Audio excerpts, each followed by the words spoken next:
Sementara itu, sebanyak 26 warga negara Indonesia bersama sejumlah anggota tim SAR dari Jakarta Rescue Serta atau JRS, anggota tim evakuasi kemarin malam tiba dengan selamat di Indonesia. Warga negara Indonesia yang turut dalam pemulangan terdiri dari sejumlah pendaki gunung, pelancong, relawan, dan WNI yang menetap di Nepal.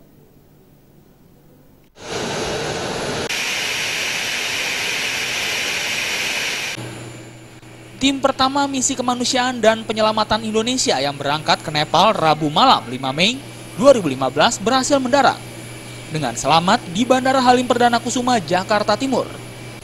Tim ini membawa 26 WNI yang berada di Nepal. Ke-26 WNI tersebut terjebak di Nepal saat gempa hebat mengguncang salah satu negara di Asia Selatan itu. Tim yang diangkut dengan pesawat Boeing 737-400 milik TNI Angkatan Udara berangkat pada 29 April 2015.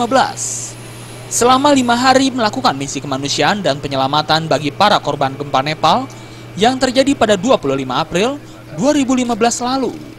Kedatangan tim dan WNI ini disambut Wakil Menteri Luar Negeri A.M. Fahir. Oh, suara sana. Oke. Suaminya nggak ikut. Oh, ada.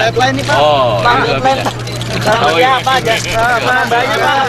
Mbaknya dong, Pak. Makasih, Pak. Fahir mengatakan bahwa tim yang diberangkatkan oleh pemerintah Indonesia ke Nepal mempunyai 2 misi sekaligus, yaitu misi kemanusiaan dan misi penyelamatan. Menurut Fahir, 26 warga negara Indonesia yang dipulangkan terdiri dari warga negara Indonesia yang menetap di Nepal dan 6 orang sebagai pelancong. Memiliki 2 misi ke sana. Pertama adalah misi kemanusiaan. Yang kedua adalah misi penyelamatan warga kita.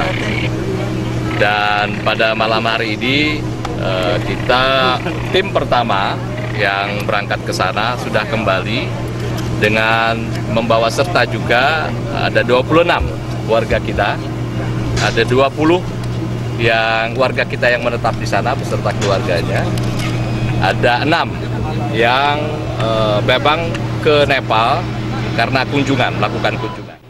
Dari Jakarta, Hamjati melaporkan.